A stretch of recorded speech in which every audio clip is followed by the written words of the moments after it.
The Battle of Williamsburg, also known as the Battle of Fort Magruder, took place on May 5, 1862, in York County, James City County, and Williamsburg, Virginia, as part of the Peninsula Campaign of the American Civil War. It was the first pitched battle of the Peninsula Campaign, in which nearly 41,000 Federals and 32,000 Confederates were engaged, fighting an inconclusive battle that ended with the Confederates continuing their withdrawal. Following up the Confederate retreat from Yorktown, the Union division of Brig. Gen. Joseph Hooker encountered the Confederate rearguard near Williamsburg. Hooker assaulted Fort Magruder, an earthen fortification alongside the Williamsburg Road, but was repulsed. Confederate counterattacks, directed by Maj.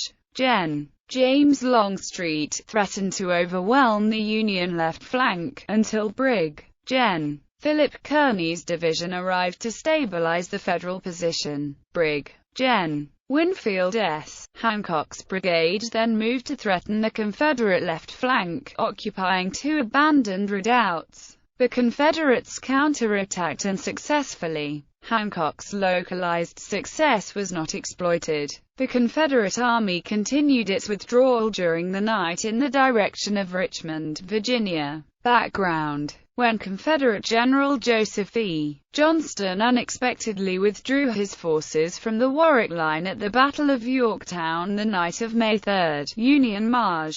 Gen. George B. McClellan was taken by surprise and was unprepared to mount an immediate pursuit. On May 4, he ordered Cavalry Commander Brig. Gen. George Stoneman to pursue Johnson's rearguard and sent approximately half of his Army of the Potomac along behind Stoneman, under the command of Brig. Gen. Edwin V. Sumner. He also ordered Brig. Gen. William B. Franklin's division to board transport ships on the York River in an attempt to move upstream inland so as to cut off Johnston's retreat. However, it took 2 days just to board the men and equipment onto the ships, so the maneuver had no effect on the Battle of May 5. Franklin's division landed and fought in the Battle of Eltham's Landing on May 7.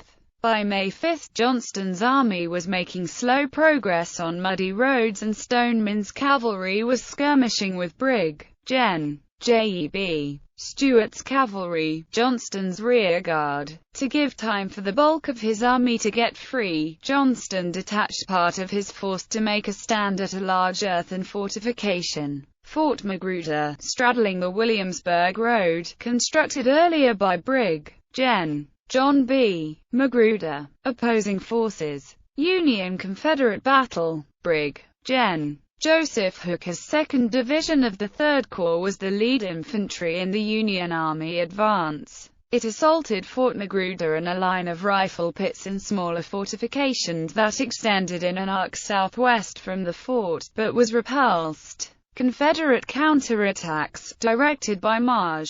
Gen. James Longstreet, threatened to overwhelm Hooker's division, which had contested the ground alone since the early morning while waiting for the main body of the army to arrive. Hooker had expected Brig. Gen. William F. Baldy Smith's 2nd Division of the 4th Corps, marching north on the Yorktown Road, to hear the sound of battle and come in on Hooker's right in support. However, Smith had been halted by Sumner more than a mile away from Hooker's position. He had been concerned that the Confederates would leave their fortifications and attack him on the Yorktown Road. Longstreet's men did leave their fortifications, but they attacked Hooker, not Smith or Sumner. The brigade of Brig. Gen. Cadmus M. Wilcox applied strong pressure to Hooker's line. Regimental bands playing Yankee Doodle slowed the retreating troops as they passed by, allowing them to rally long enough to be aided by the arrival of Brig.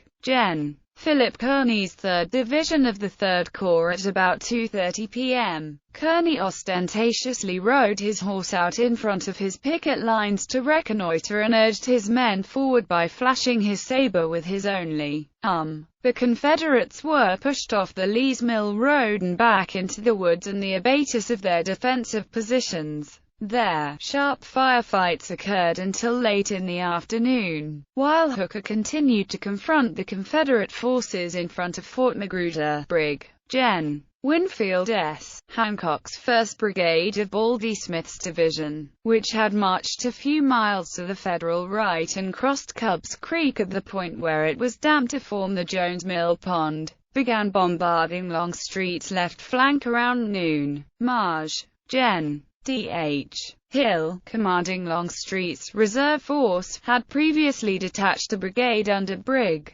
Gen. Jubilee Early and posted him on the grounds of the College of William and Mary. Hearing the sounds of Union artillery, Early and Hill hurried in that direction, splitting his command. Early led 2 of his 4 regiments through the woods without performing adequate reconnaissance and found that they emerged not on the enemy's flank, but directly in front of Hancock's guns, which occupied 2 abandoned redoubts. He personally led the 24th Virginia Infantry on a futile assault and was wounded by a bullet through the shoulder. Hancock had been ordered repeatedly by Sumner to withdraw his command back to Cub Creek, but he used the Confederate attack as an excuse to hold his ground. As the 24th Virginia charged, D.H. Hill emerged from the woods leading one of Early's other regiments, the 5th North Carolina. He ordered an attack before realizing the difficulty of his situation. Hancock's 3,400 infantrymen and 8 artillery pieces significantly outnumbered the 2 attacking Confederate regiments.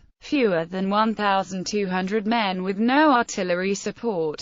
He called off the assault after it had begun, but Hancock ordered a counterattack. The North Carolinians suffered 302 casualties, the Virginians 508. Union losses were about 100. After the battle, the counterattack received significant publicity as a major, gallant bayonet charge, and McClellan's description of Hancock's superb performance gave him the nickname, Hancock the Superb. At about 2 p.m., Brig. Gen. John J. Peck's brigade of Brig. Gen. Darius N. Couch's 1st Division of the 4th Corps arrived to support and extend the right of Hooker's line, which had, by this stage, been pushed back from the cleared ground in front of Fort Magruder into the abatis and heavy wood about 1,000 yards from the Confederate fortifications. The morale of Hooker's troops had been affected terribly by the loss of Captain Charles H. Weber's Battery H of the 1st U.S. Light Artillery and Captain Walter M. Bramhill's 6th Battery of the New York Light Artillery. Peck's arrival on the field and his brigade's recovery of Bramhill's battery came at a critical moment for Hooker's division, which was on the verge of retreat.